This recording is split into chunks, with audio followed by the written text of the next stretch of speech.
Hi, this is Rachel Tessman from StampYourArtOut.com, and in today's video I'd like to share with you how the Stamparatus from Stampin' Up! Can help to create multiple die-cut images quickly.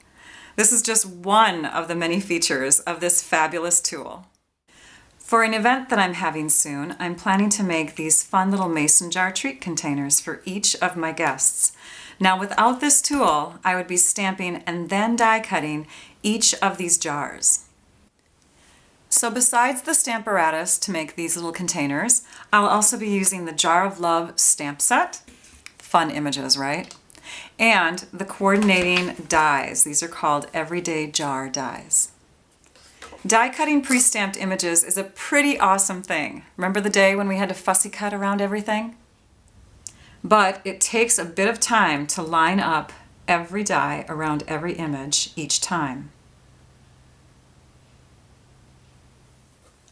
Sometimes a die moves even a fraction of an inch right before it's run through the big shot, and you end up having to throw away several pre-stamped images and wasting paper. Of course, there's a couple tricks that we've learned to use with this, like using washi tape,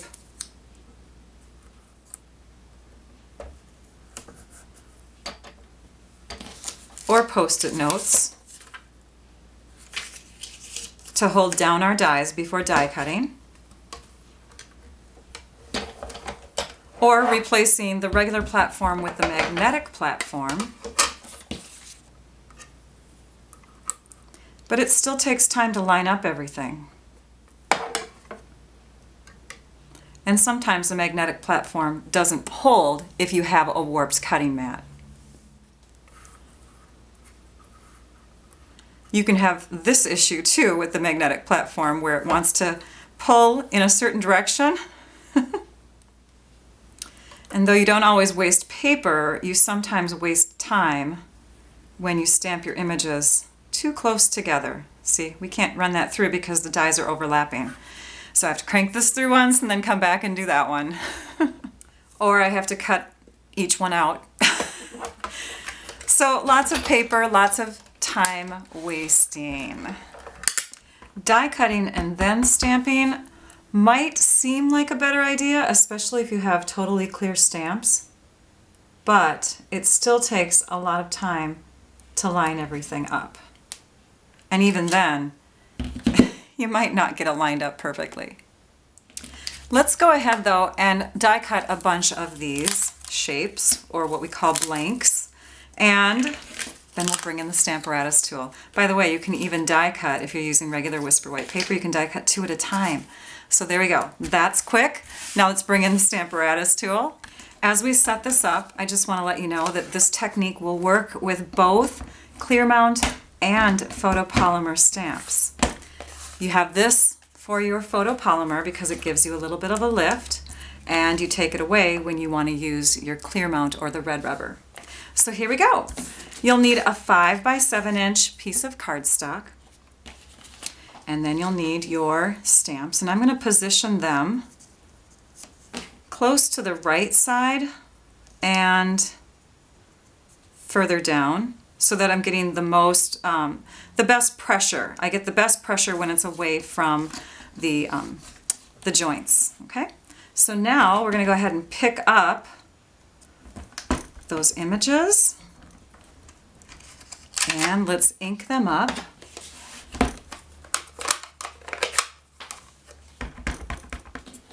And with the use of our magnets, we're going to make sure that our paper is in position.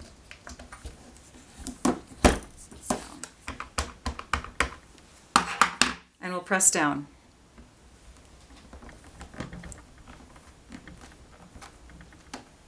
And now we're going to die cut these. When you pull your magnets away, make sure that they are not going to be touching each other. You don't want them to break. Make sure that these do not move when you are die cutting. Then put it back in place so it's flush against the edges. Put those magnets back where they were. And now everything should line up for when you put these blanks inside. And it goes much quicker for mass production.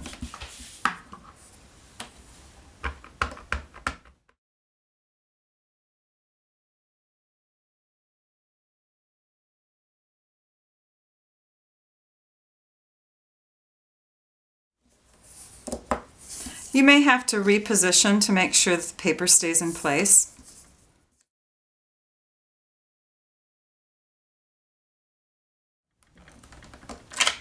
But it is super amazing at how fast you can crank these out. Plus, if you make a mistake and you happen not to press very hard in one spot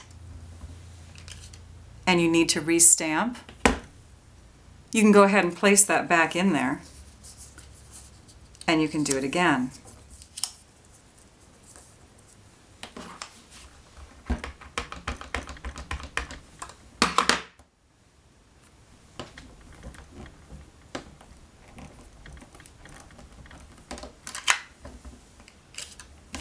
And it'll all line back up again.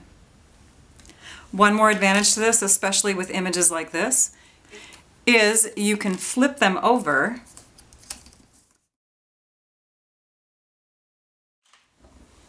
and you can get the double-sided images. By the way, if you come down to the end of your production and you have nothing to fill in one space, hang on to those pieces that you originally die cut. That way, when you bring your inked stamps over, the ink won't get on your foam underneath.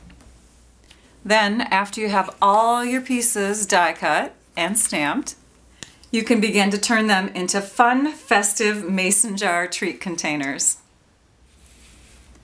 For measurements and directions on how to complete these mason jar treat containers, to see a fun coordinating card that you can stamp as an invite to your party, and for more great Stamparatus ideas from fellow Stampin' Up! Demonstrators, scroll down if you're already on my website, or visit my April 26th blog post at stampyourartout.com.